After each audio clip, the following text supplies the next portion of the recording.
Bonjour, mon nom est Yannick Bravo, je suis formateur d'adultes avec brevet fédéral et également titulaire du brevet fédéral de spécialiste en finance et comptabilité. Dans cette vidéo consacrée à la comptabilité analytique, je vais vous parler plus précisément des sections à budget flexible. La section à budget flexible, c'est vraiment quelque chose de très important dans les entreprises industrielles et qui peut être mal compris en dehors en fait de la comptabilité analytique. Mais imaginez un service municipal. Chaque année, au service municipal, ils vont décider d'un certain budget pour le déneigement des routes. Peut-être, mettons, 100 000 francs, au hasard. Ils vont décider chaque année de donner 100 000 francs au service du déneigement.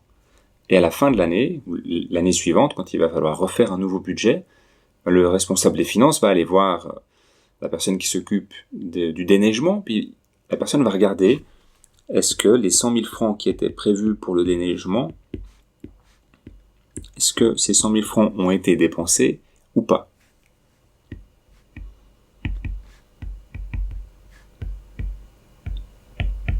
Dans le fonctionnement normal d'une administration, à aucun moment on va se poser la question de savoir est-ce qu'il a neigé beaucoup ou pas cette année. On va juste regarder le budget de 100 000 francs, est-ce qu'il a été entièrement utilisé ou pas.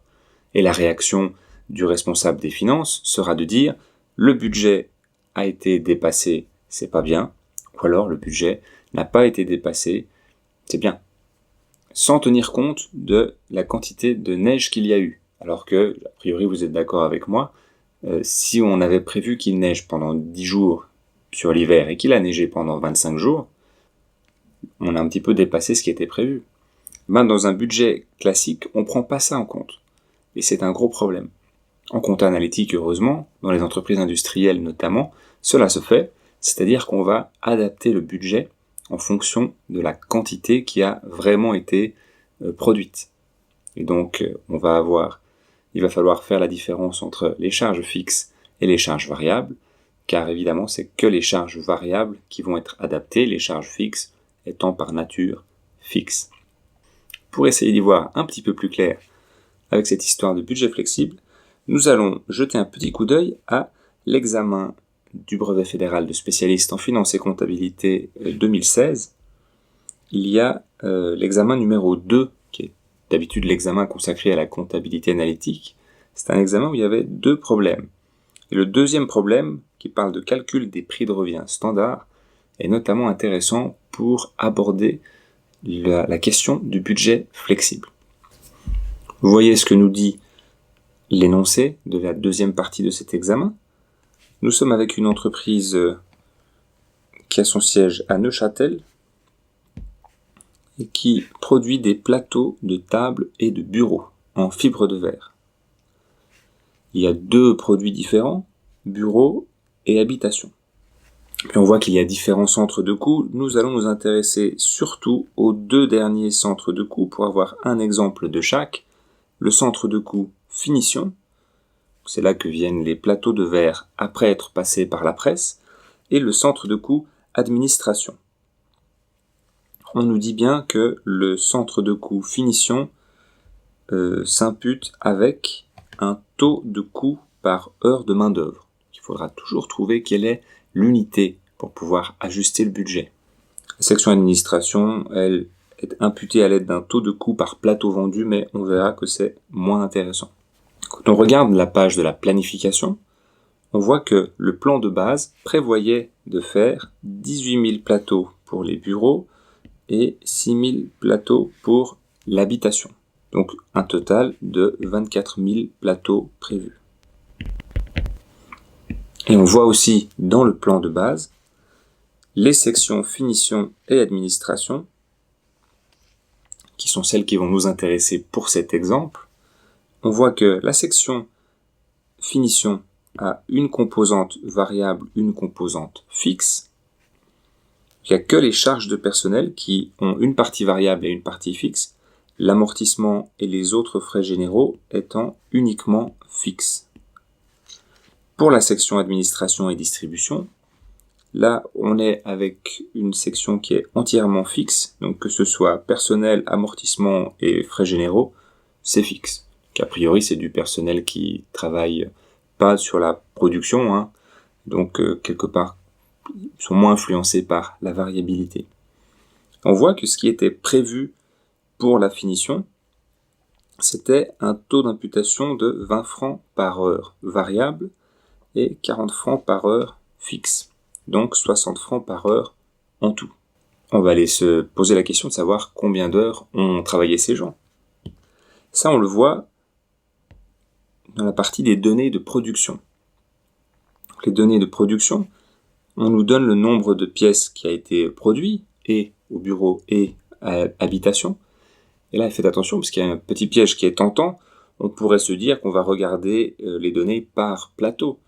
Mais la consigne nous disait bien de faire l'imputation par heure de main-d'œuvre. Donc on va se concentrer sur les heures de main-d'œuvre effectives de la section finition. Donc on voit qu'il y a eu 9800 heures pour fabriquer des bureaux et 1450 heures pour fabriquer des plateaux modèle habitation. Soit, au total, on a passé 11 250 heures effectives à travailler. Regardons ensuite l'énoncé de l'exercice. Donc vous remarquez qu'il y a différentes sections. Nous, on va s'intéresser spécifiquement à la finition et à l'administration pour cet exemple. Et là, nous avons le tableau, le formulaire qui est déjà en partie rempli. On nous marque déjà quels ont été les montants comptabilisés.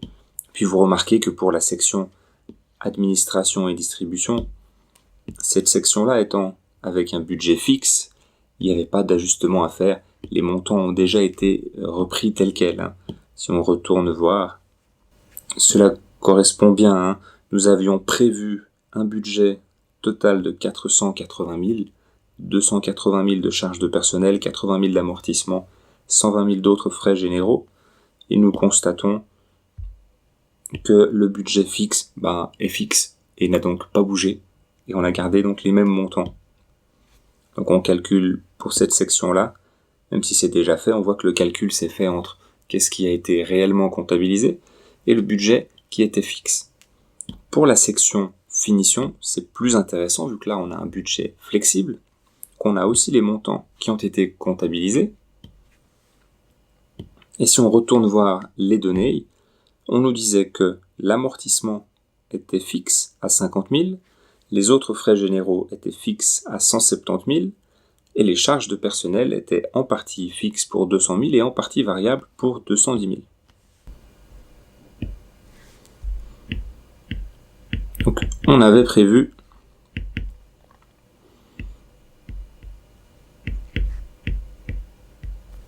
200 000 fixes et 210 000 variables. Et nous, comme on a fait 11 250 heures, à 20 francs, cela nous fait 225 de variables.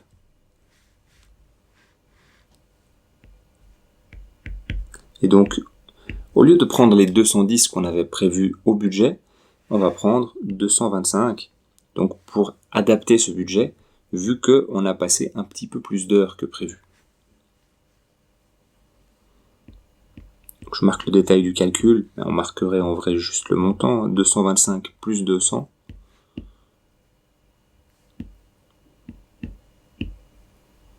C'est-à-dire 425.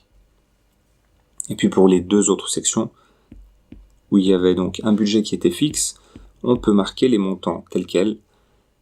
Et là, nous allons pouvoir calculer un écart qui prenne en compte la production qui a réellement eu lieu dans cette fabrique de plateaux de table.